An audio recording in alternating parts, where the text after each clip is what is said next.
No curso desta semana, as questões e os processos incidentes no direito processual penal.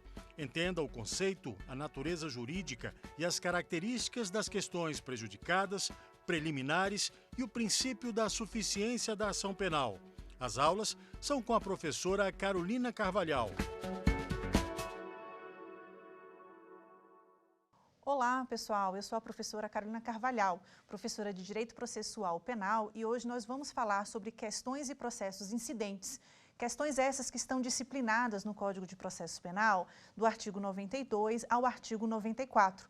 Vamos ver essa questão de prejudiciais, preliminares, a diferença entre o que é uma preliminar, o que é uma prejudicial, as espécies de prejudiciais, enfim, a gente vai abordar todas essas questões, questões também atinentes, quais são as prejudiciais que elas são julgadas no juízo cível, por exemplo, quais são as prejudiciais que elas devem ser julgadas no juízo cível, ou então aquelas que podem ser julgadas perante o juízo cível ou perante um juízo criminal. Bem, antes de nós adentrarmos esse assunto, a gente tem que saber o que significa, então, o que é um incidente. Incidente é tudo aquilo que sobrevém ao processo principal, tudo aquilo que vem depois do processo principal. Então, existe um curso normal do processo principal e aí uma questão vai sobrevir, vai estar novamente ali posta, não novamente, vai estar colocada de uma forma nova, onde a gente vai ter que dirimir, onde a gente vai ter que resolver essa questão. Bem, mas quando nós falamos sobre essa situação de incidente, qual é a acepção jurídica que nós temos? E aí o Renato Brasileiro, doutrinador do nosso processo penal, excelente doutrinador do nosso processo penal, traz um conceito extremamente tranquilo e claro. Diz o seguinte: a acepção jurídica desses incidentes são as questões e processos de questões procedimentais secundários que surgem ao longo do processo principal, interferindo de tal forma que devem ser solucionados pelo juiz antes da decisão da causa principal. O que significa dizer que quando eu tenho um incidente, eu vou ter uma questão prejudicial e uma questão prejudicada. A questão prejudicada sempre vai ser a questão principal do processo criminal e a questão prejudicial é aquela que interfere no seu mérito, onde tem que ser resolvida a priori, tem que ser resolvida antes do mérito do processo criminal. Tudo bem? Bem, agora a gente vai adentrar no tema específico sobre prejudiciais. O que são as prejudiciais? Antes da gente dar um conceito, vamos pensar no artigo 244 do Código Penal. O artigo 244 do Código Penal, ele nos traz uma figura típica, que é a figura do abandono material de incapaz.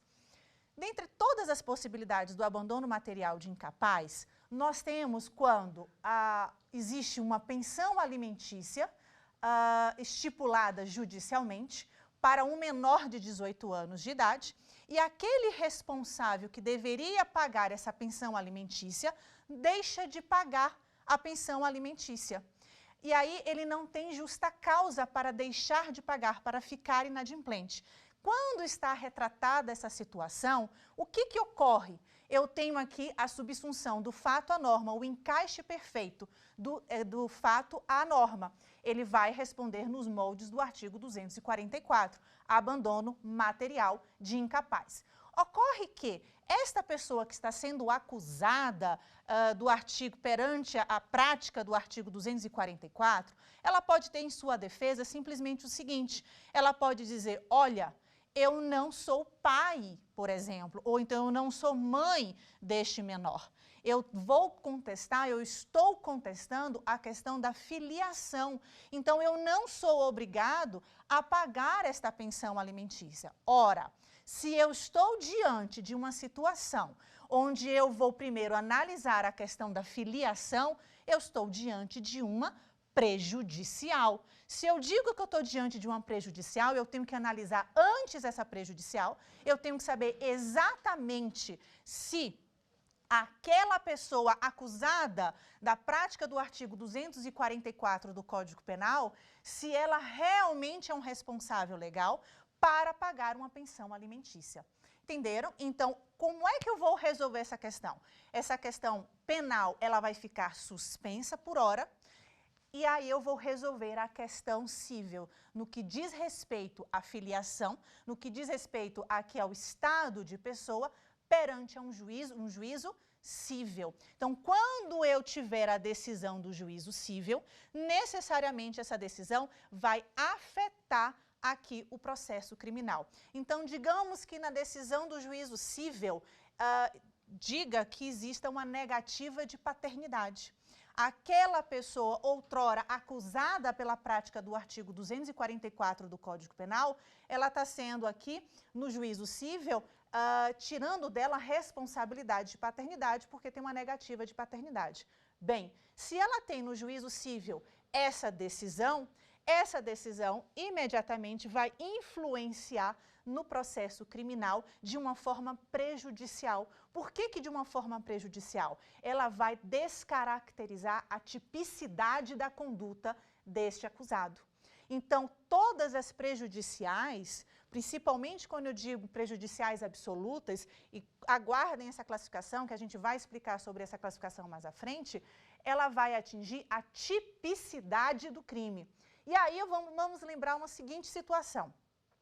Vamos fazer um link lá para a parte geral do Código Penal. Se eu digo que eu atinjo a tipicidade do crime, eu estou falando aqui do conceito tripartite do crime. Vamos lembrar, o crime ele tem um conceito tripartite que ele é formado de fato típico, fato ilícito e culpabilidade. Beleza, até aí tudo bem. Se eu estou falando que a prejudicial atinge a tipicidade, ela está atingindo o quê? O fato típico. Então, prejudicial, ela não vai atingir a ilicitude e a culpabilidade do crime. Apenas o fato típico no seu elemento tipicidade material.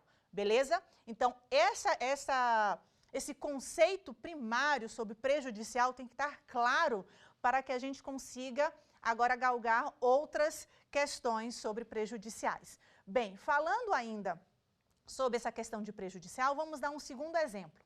O segundo exemplo é crime de lavagem de capitais, ou branqueamento de capitais, ou lavagem de dinheiro. Bem, nós sabemos que a Lei 9.613, ela nos traz no artigo 1º que para a prática do crime de lavagem de capitais é necessário que haja uma infração antecedente. Tudo bem. Mas imagina o seguinte, essa infração antecedente, vamos dar um exemplo que a pessoa supostamente cometeu um tráfico de drogas. E aí, em razão desse tráfico, ela auferiu renda e agora ela quer branquear, ela quer lavar esse dinheiro para dar um aspecto de licitude desse dinheiro. Eu tenho também uma questão prejudicial. Eu tenho uma questão prejudicial porque eu tenho que analisar se houve ou não a prática de uma infração penal anterior. Entenderam? Então, é sempre essa questão, eu analiso uma questão anterior que vai atingir o mérito da minha causa principal. Mesmo que eu esteja falando aqui de questões cíveis ou questões criminais, lembrem sempre que questões prejudiciais eu vou atingir o mérito, ela tem relação com o direito material e não com o direito processual. Vamos dar um terceiro exemplo de uma questão prejudicial. Eu tenho crime de bigamia, artigo 235 do Código Penal.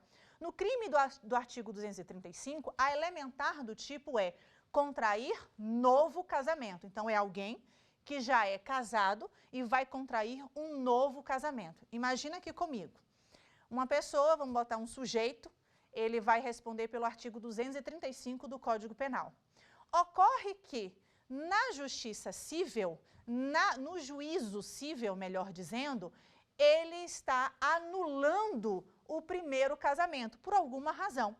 Por uma razão de impedimento, uma razão, qualquer outra razão, enfim. Então, no juízo civil, ele está anulando o primeiro casamento.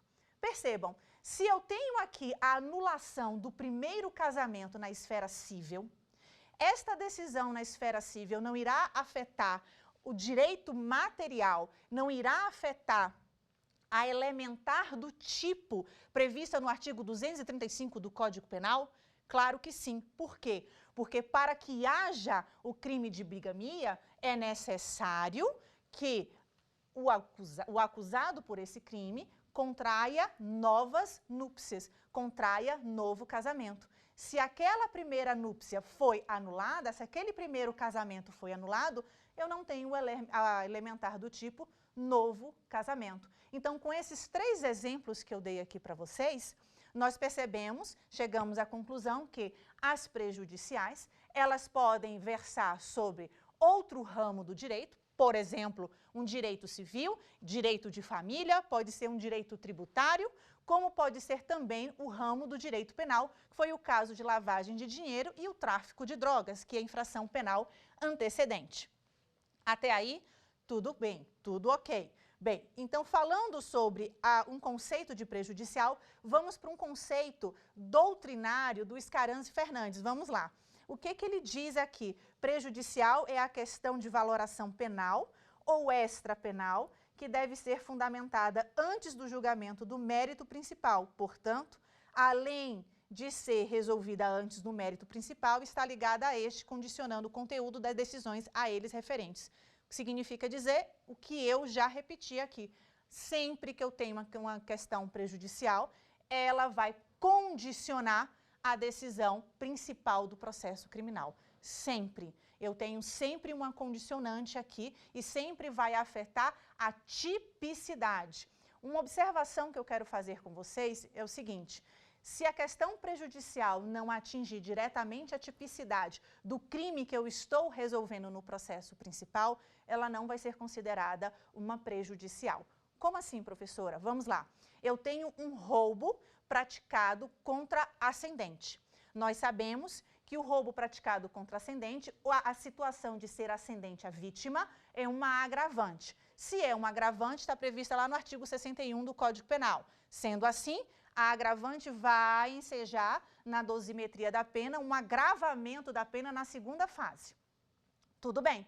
E aí, digamos que no juízo cível, a pessoa está questionando essa filiação de ascendente e constata no juízo cível que aquela vítima não é ascendente do acusado pelo crime de roubo. Em razão disso, vai deixar esta pessoa, esse acusado, de ser condenado por um crime de roubo? Não. Então, eu não tenho essa questão de ascendência no crime de roubo como prejudicial.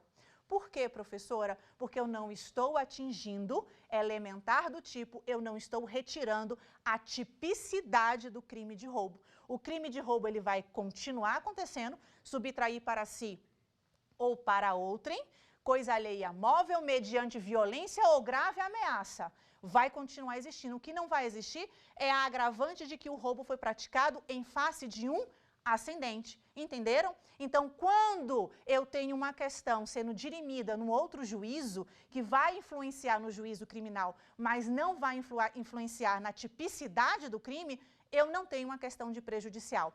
Para que haja caracterização de uma prejudicial, é necessário que esta decisão anterior que deve ser tomada influencie diretamente na tipicidade do crime, retirando então seu caráter típico, deixando de ser crime por ausência de um elementar do tipo. Tudo bem, pessoal?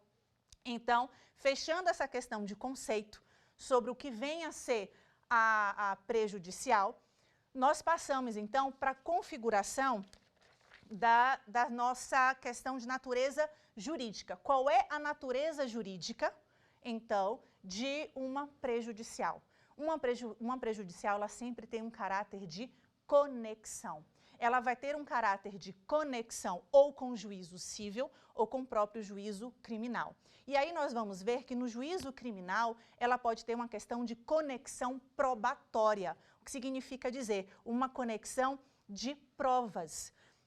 Que seria o ideal que os processos criminais que tenham conexões probatórias fossem julgados de forma simultânea. Mas muitas vezes eles não são julgados de forma simultânea. O que pode ocorrer nessa situação é algum erro judiciário. Por exemplo, eu tenho aqui uma situação de crime de receptação. O crime de receptação, a gente sabe que precisa que haja uma caracterização que antes ele tenha adquirido aquele produto que ele receptou, produto de crime, por exemplo.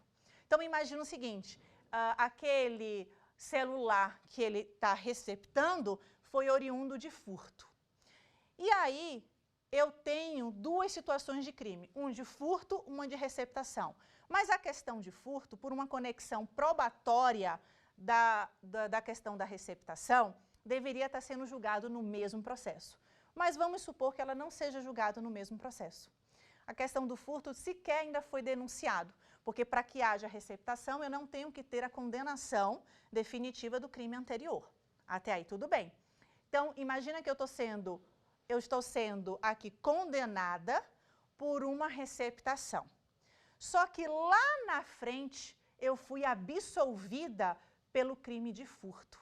O que caracteriza que aquele bem que acharam que eu estava receptando, que era oriundo de produto de crime, não foi produto de crime. O que pode acontecer então com essa receptação? O que pode acontecer com esta condenação de receptação?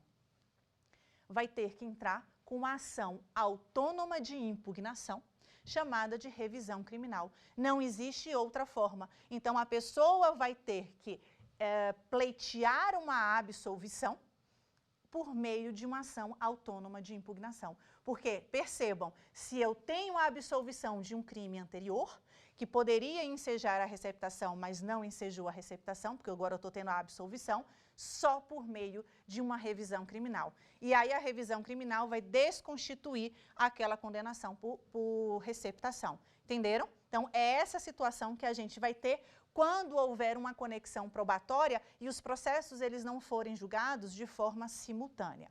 E aí pode ter uma pergunta no seguinte sentido: professora, mas imagina o seguinte, professora, eu estou aqui num processo incidente, onde você falou da receptação e do furto. Mas a questão do furto, como não é uma questão principal, ela vai ser uma questão decidida incidentalmente no processo de receptação. Sim, ela vai ser decidida num processo de receptação, mas de forma incidental. Sendo de forma incidental, na sentença da condenação da receptação, o crime de furto ele vai estar analisado na fundamentação da sentença. Vai estar analisado na fundamentação da sentença. E aí, quando a gente olha para a figura do instituto da coisa julgada, a gente vê que o que vai transitar em julgado em uma sentença? A fundamentação ou apenas o dispositivo? Apenas o dispositivo. Então, as questões incidentes que foram resolvidas no processo criminal, que estão na fundamentação da sentença, elas não vão abarcar a coisa julgada. Se elas não vão abarcar a coisa julgada, elas podem, em outro momento, serem discutidas em um outro processo. Por isso que aconteceu que ele pode ser absolvido num processo de furto, depois de uma condenação de receptação, porque a questão do furto não transita em julgado, ele não vai ser abarcada pela coisa julgada material. Tudo bem? Bem, e ainda falando sobre agora as características desta prejudicialidade, nós temos 3 características para demonstrar essa prejudicialidade. A primeira característica é da anterioridade. O que é a anterioridade? A questão prejudicial ela tem que ser julgada sempre antes da questão do mérito do processo principal. Sempre. É a primeira característica de uma prejudicialidade, é a sua anterioridade. Segunda característica aqui importante é a questão da essencialidade. O que significa essa essencialidade? A questão colocada como prejudicial, ela é essencial para dirimir o processo principal, o processo criminal principal. Tudo bem? E a terceira característica que nós temos é a questão da autonomia. Quando eu falo que a questão prejudicial ela é autônoma, significa dizer que ela pode ser analisada, ela pode ser julgada em um processo autônomo. Ela não precisa ser analisada no bojo do processo principal. E geralmente é isso que acontece. Ela não é analisada no bojo do processo principal. Mas por que eu estou falando isso? Porque existe uma grande diferença e nós vamos traçar essas diferenças aqui. O que vem a ser prejudiciais de preliminares. Há uma grande confusão quando eu olho para o processo e falo, mas isso aqui é uma prejudicial ou é uma preliminar?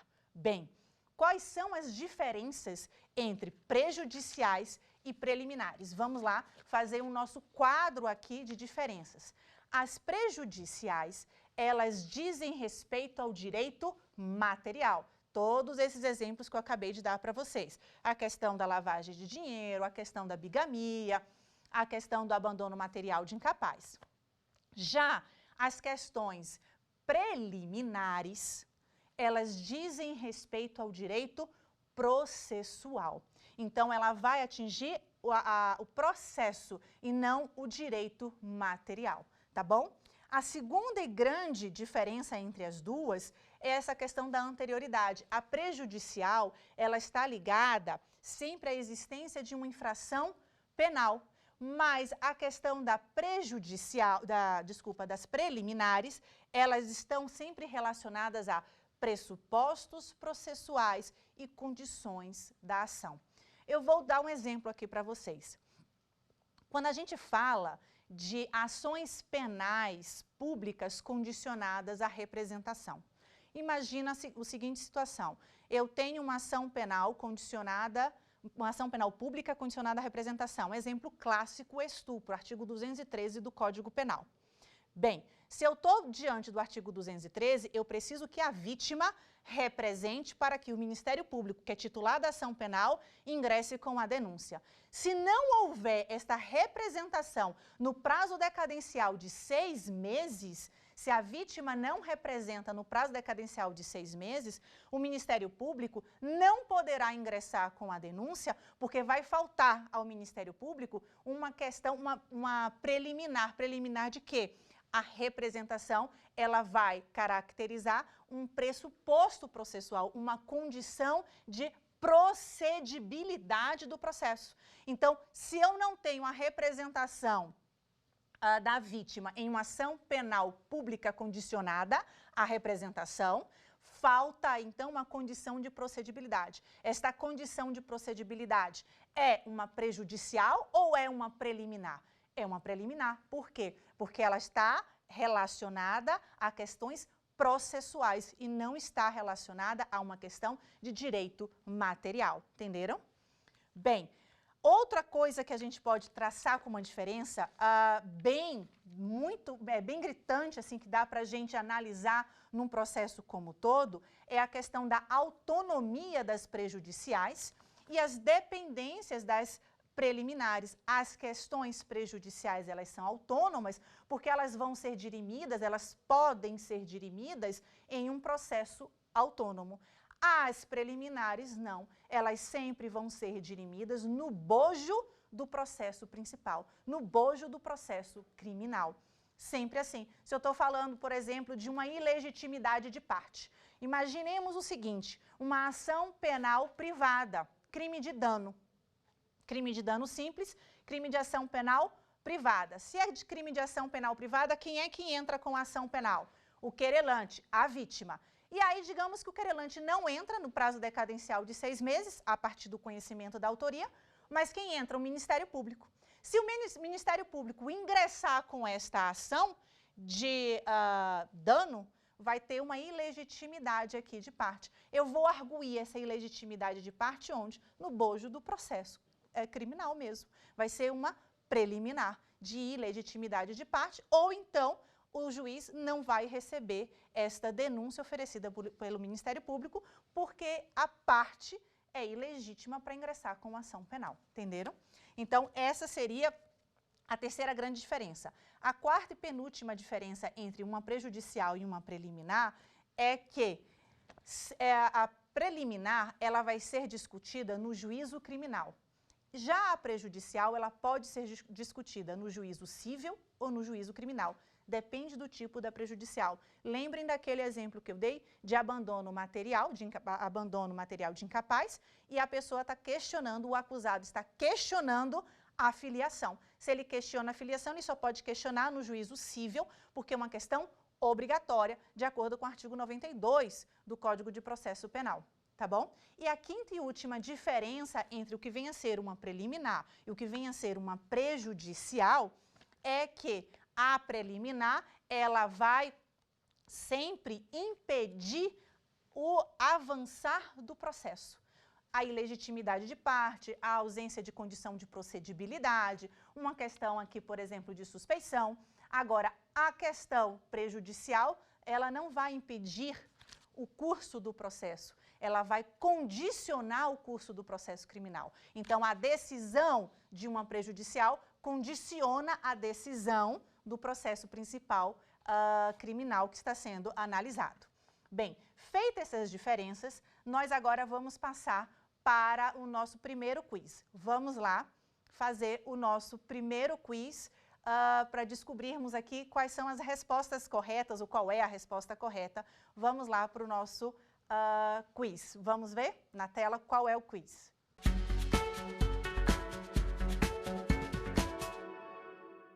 Sobre as questões prejudiciais, assinale a alternativa correta.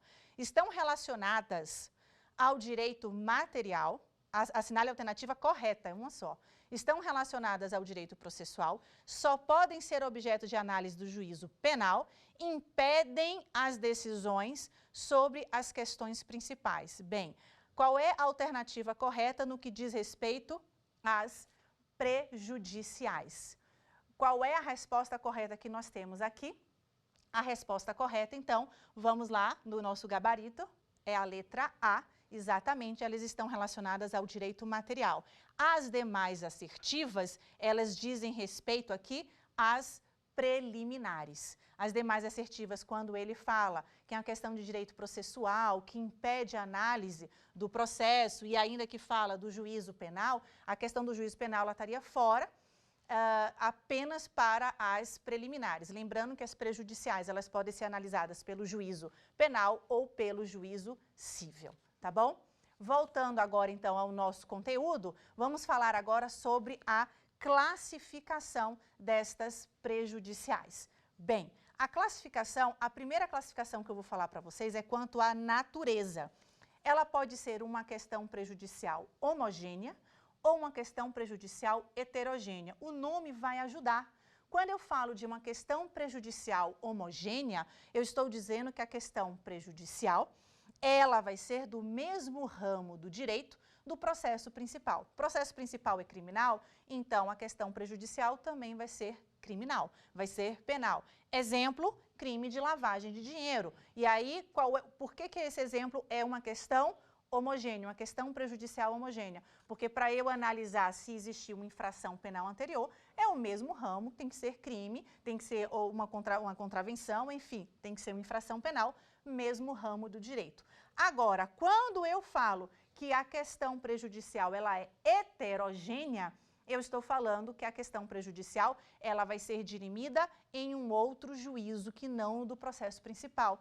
Exemplo que a gente deu aqui foi do abandono material de incapaz, que aí eu vou analisar a questão da filiação no juízo civil, ou a questão da bigamia, que eu vou analisar se há uma nulidade do primeiro casamento, também no juízo civil. E aí a pergunta pode ter o seguinte: professora, mas essas questões sempre eu vou ter que fazer no juízo civil? Eu não posso nunca resolver essas questões no juízo criminal? A pergunta pode ser essa. E aí vamos lá no artigo 92 do Código de Processo Penal, que vai dizer o seguinte: se a decisão sobre a existência da infração depender da solução de controvérsia que o juiz repute séria e fundada, sobre o estado civil das pessoas, e aí é o pulo do gato do artigo 92, sobre o estado civil das pessoas, o curso da ação penal ficará suspenso até que o juízo civil seja a controvérsia dirimida por sentença passada em julgado. Bem, o que quer dizer isso? Toda vez que eu tiver diante de uma questão prejudicial heterogênea e essa questão prejudicial heterogênea versar sobre o estado de pessoas, e o que é versar sobre o estado de pessoas?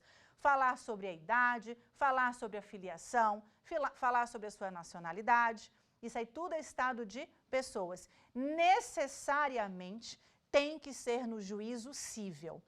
E o processo criminal, processo principal, ele vai estar suspenso, com a prescrição suspensa também, até quando? Até que haja uma decisão definitiva com trânsito em julgado lá do processo cível.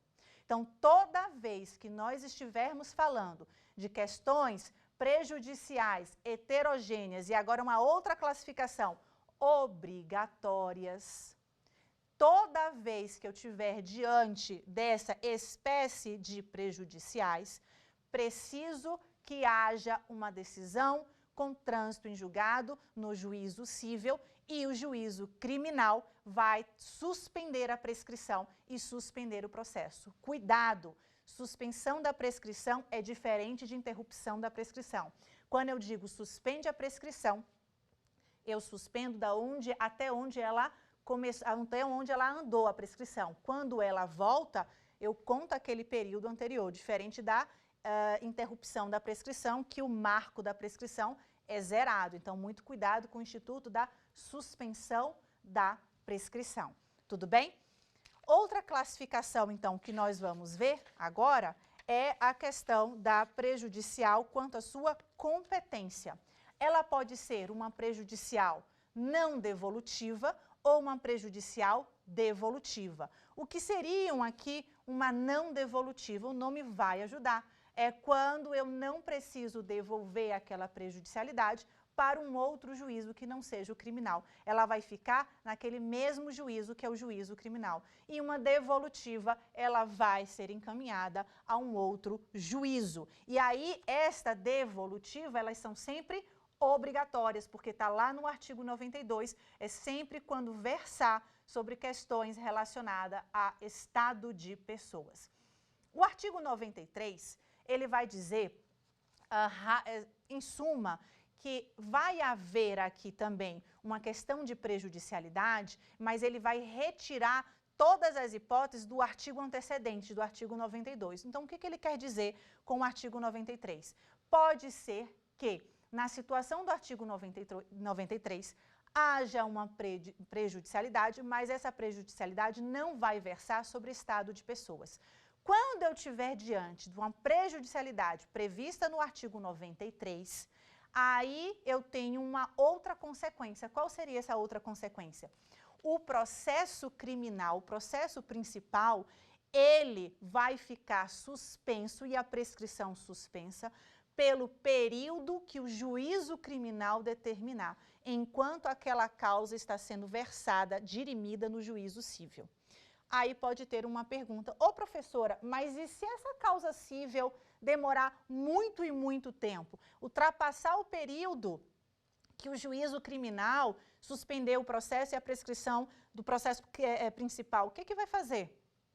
A questão vai ser resolvida no juízo criminal. O juízo criminal vai resolver essa questão para dar uma decisão no processo criminal. Então, quando eu estiver falando de situações do artigo 93, ou seja, de questões prejudiciais que não sejam relativas ao estado de pessoas, o juízo criminal estipulará um prazo razoável, podendo ser prorrogado, para suspender a prescrição e o processo. Se o processo cível não for resolvido a tempo, esta questão prejudicial será resolvida pelo juízo criminal. Tudo bem, pessoal? Bem, quando a gente fala, então, do artigo 93, vamos dar uma lida nesse artigo 93, né?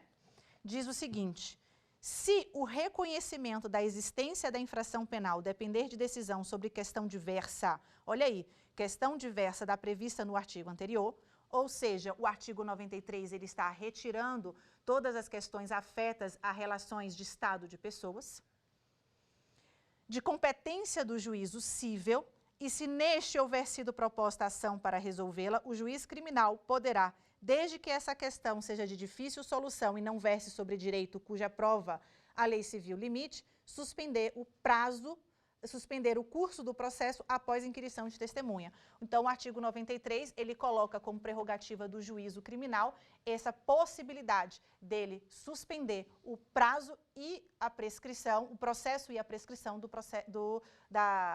da questão principal, que é o processo criminal propriamente dito, ok? Vamos agora, então, para o nosso segundo quiz.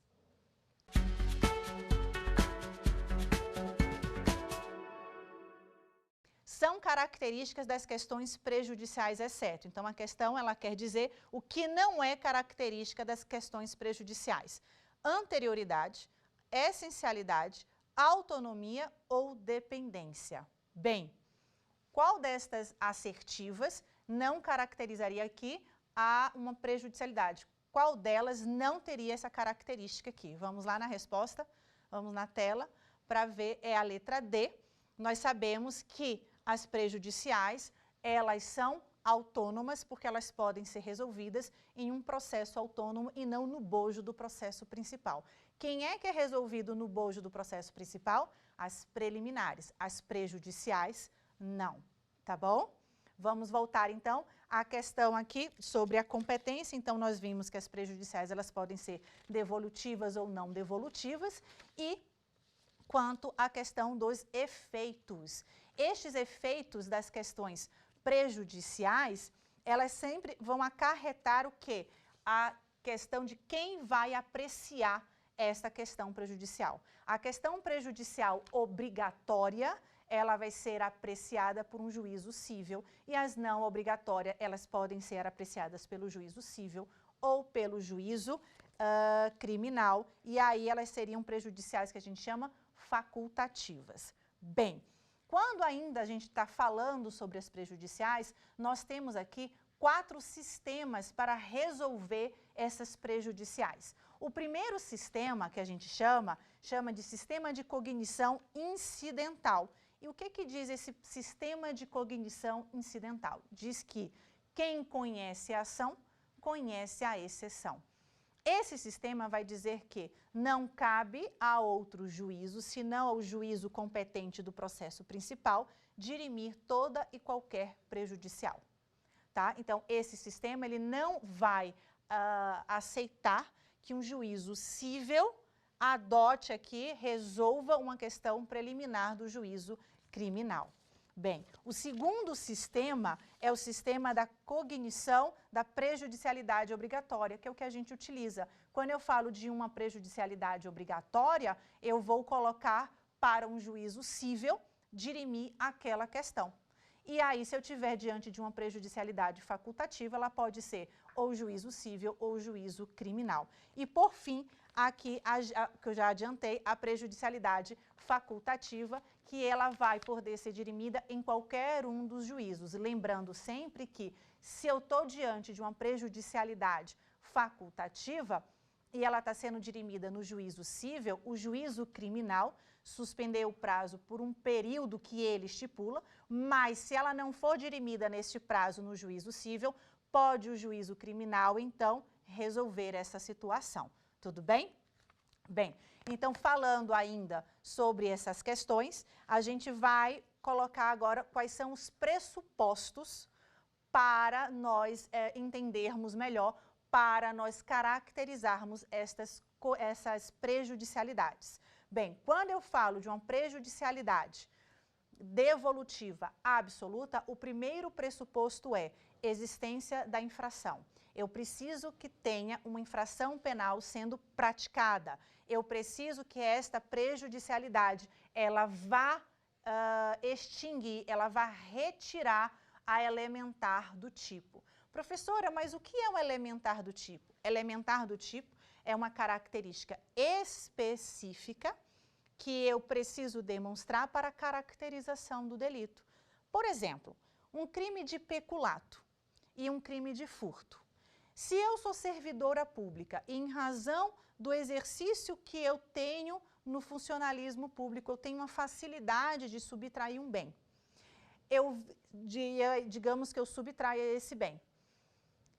Eu sendo uma funcionária pública e utilizando dessa característica para praticar um delito, qual delito que eu pratico? O de me apropriar perante aqui o artigo 312, que é o artigo do peculato, ou o furto, que é a subtração do artigo 155.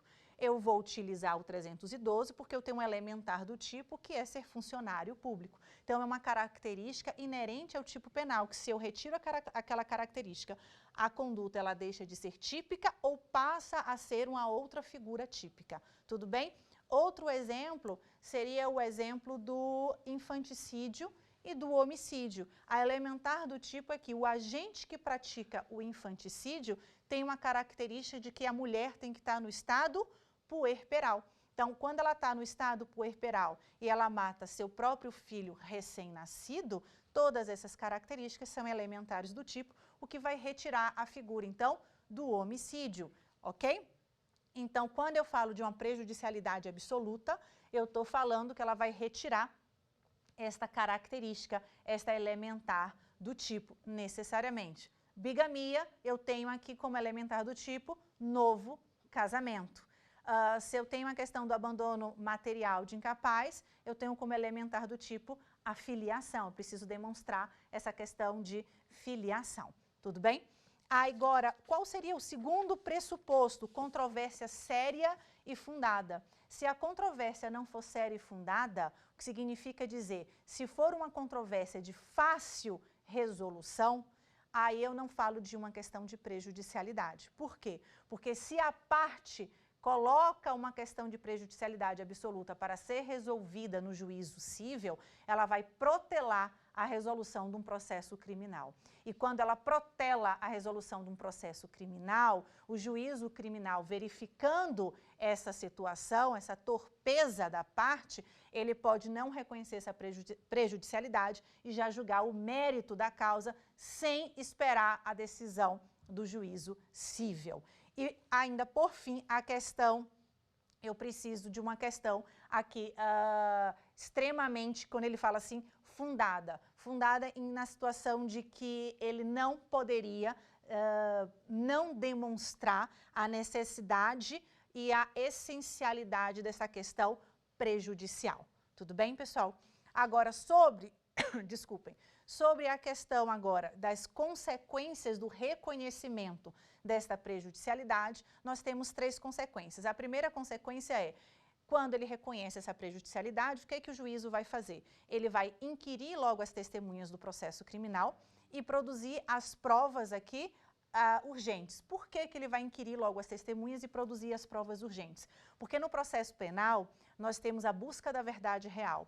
Quanto mais rápido eu produzir as provas, mais próximo da realidade dos fatos. Imagina se o processo cível demora 3, 4 anos. Essas testemunhas que sabiam dos fatos elas vão esquecer os fatos. E aí a busca da verdade real no processo criminal, ela vai ficar falha. Então, necessariamente, eu tenho a inquirição das testemunhas e a produção de provas urgentes. Eu também tenho a suspensão do processo e a suspensão da prescrição. E, por fim, eu tenho a intervenção do Ministério Público. Sim, professora, a intervenção do Ministério Público na esfera cível? Sim. Por quê? Porque a solução da questão cível vai influenciar diretamente a questão criminal. E lembrem, o Ministério Público, via de regra, nas ações penais públicas, não é isso? Ele vai agir como órgão acusatório, então ele é totalmente legítimo para ingressar na esfera cível também. Tudo bem, pessoal? Até aí tudo tranquilo? E quando a gente fala das prejudiciais devolutivas relativas, os pressupostos são praticamente os mesmos, que é a existência de infração. Eu sempre tenho que ter. Eu tenho que ter aqui uma questão prejudicial heterogênea não devolutiva, como eu já expliquei para vocês. Então, por exemplo, eu não vou versar sobre estado de pessoas. Como assim, professora? Dá um exemplo, artigo 345 do Código Penal, o exercício arbitrário das próprias razões. Imagina alguém, e aí vou fazer um link lá com o direito civil. Imagina alguém querendo entrar nas suas terras e você querendo proteger as suas terras, você utiliza da autotutela. Então, você vai repelir que aquelas pessoas ingressem na sua propriedade. Se você demonstra essa autotutela de forma moderada, você afasta aqui o crime do artigo 345, que é o exercício arbitrário das próprias razões. Vocês percebem que aí eu vou resolver essa questão no cível, provavelmente, mas essa questão não versou sobre o estado de pessoas. É uma questão cível fora do estado de pessoas, logo ela é heterogênea, ela é não devolutiva, ou seja, ela não é obrigatória. tá? E ainda eu preciso ter uma ação cível em andamento. Quando eu falo dessas questões heterogêneas não devolutivas, eu tenho sempre uma questão cível em andamento, exatamente para resolver essa questão da prejudicialidade. Tá, pessoal? Bem, vamos ver agora o nosso próximo quiz. Vamos lá ver o nosso próximo quiz.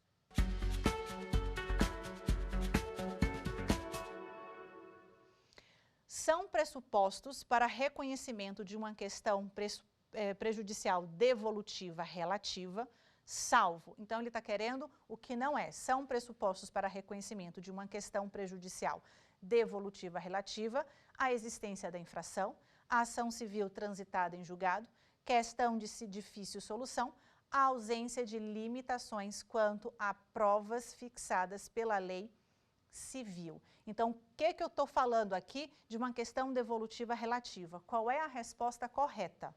Vamos ver a questão, estou falando se é uma questão relativa não devolutiva, ela não é obrigatória. A resposta correta, então, é letra B, a ação civil transitada em julgado, o que eu acabei de falar para vocês. Quando eu estou diante de uma prejudicialidade que não é obrigatória, que ela também não é devolutiva, ela é uma questão relativa, eu preciso que a ação cível ela esteja em andamento.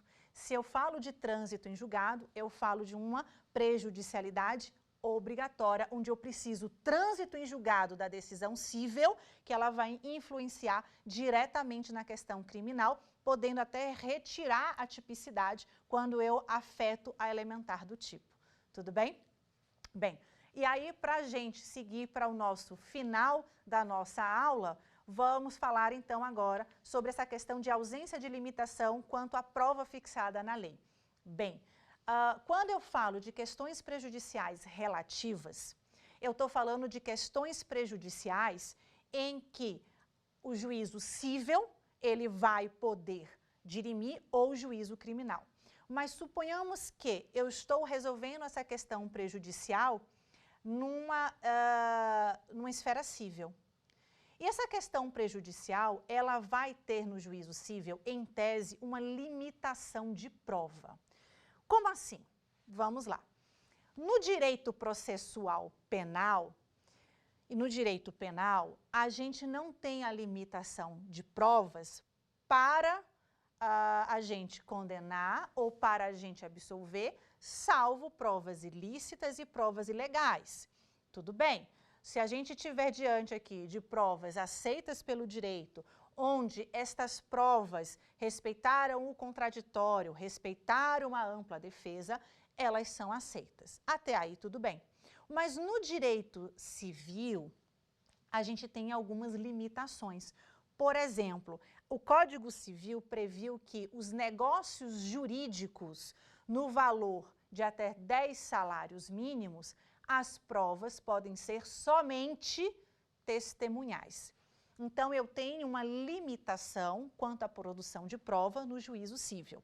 Se eu estou resolvendo uma prejudicial relativa no juízo cível, poderia aplicar quanto a esta prejudicial, esta limitação prevista no Código Civil? Não, jamais. Por quê? Não obstante eu estar no juízo cível resolvendo uma prejudicialidade, esta prejudicialidade, ela vai ter uma natureza, ela vai ter uma relação direta com um processo criminal. E se eu limito a possibilidade de instrução probatória, eu estou violando um direito constitucional penal, que é esta ampla defesa. Eu preciso garantir a ampla defesa, eu preciso garantir o contraditório, eu preciso garantir que as partes possam produzir as provas, desde que respeitados os preceitos processuais, constitucionais e de direito material, mas eu não posso limitar quais as provas que ele vai poder fazer ou não, como no direito civil pode. Lembrem que o direito civil é um ramo do direito privado e nosso direito penal é um ramo do direito público. Por isso que eu tenho essas regras diferentes. Então, mesmo que eu esteja diante de uma prejudicial relativa sendo julgada no juízo cível, eu não vou aplicar essa limitação aqui de produção probatória, de produção de prova fixada em lei. Tudo bem? Bem, qual é o recurso cabível se eu tenho aqui uma decisão que rejeita uma prejudicial, por exemplo?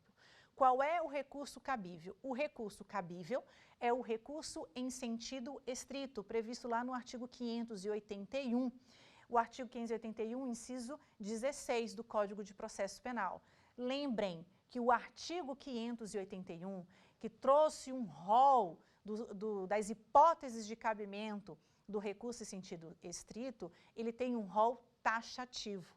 Então, em razão do princípio da unirrecorribilidade, não há possibilidade aqui de outro tipo de recurso que não seja o recurso em sentido estrito. Aí alguém pode perguntar, mas não poderia a apelação fazer as vezes de um recurso em sentido estrito? Não, porque o recurso de apelação criminal, ele tem um caráter aqui supletivo. Ele só vai caber quando não estiverem previstas as hipóteses do recurso em sentido estrito. Tudo bem, pessoal? Então, lembrem sempre desta situação do recurso em sentido estrito, que é um recurso que tem um rol taxativo.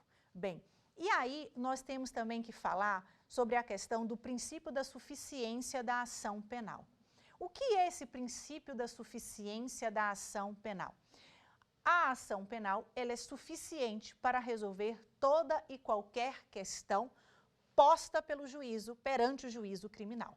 Bem, a regra é este princípio da suficiência da ação penal. Só que a exceção é quando eu estou diante de uma prejudicial aqui absoluta.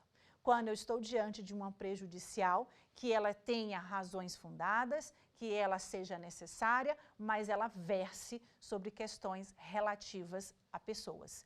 Quando eu tenho essa situação, o princípio da suficiência da ação penal, aqui ele vai ter uma ponderação de valores, onde ele vai deixar que a ação penal cível resolva aquela situação, para que só depois a ação penal venha dirimir todo o processo criminal. Tá bom? Agora, se eu estiver diante de uma prejudicial relativa, não, porque ela pode ser dirimida não somente no processo, numa esfera civil, mas também numa esfera criminal. Tudo bem? Bem, então hoje nós vimos aqui neste bloco a questão sobre a prejudicial, as prejudiciais, as suas espécies, suas características, os pressupostos, a questão de quando ela vem de forma incidental, que ela não vai abarcar o trânsito em julgado. Lembrem sempre, se ela está de uma forma incidental no bojo do processo principal, ela vem descrita na fundamentação da sentença, ela não vai transitar em julgado. O que transita em julgado é a questão posta no processo principal, em razão do princípio da correlação entre a sentença e o que foi pedido na inicial acusatória. Então, nós vimos todo este aparato principal aqui, todo esse aparato de noções gerais sobre as prejudiciais. E aí, nos próximos blocos, nós vamos ver sobre tipos de exceções, vamos ver sobre as medidas assecuratórias, vamos ver sobre os incidentes processuais, incidente de insanidade mental, incidente de falsidade documental também, tá bom? Então, a gente se encontra nos próximos blocos, dando continuidade às questões atinentes aqui às prejudicialidades. Até lá!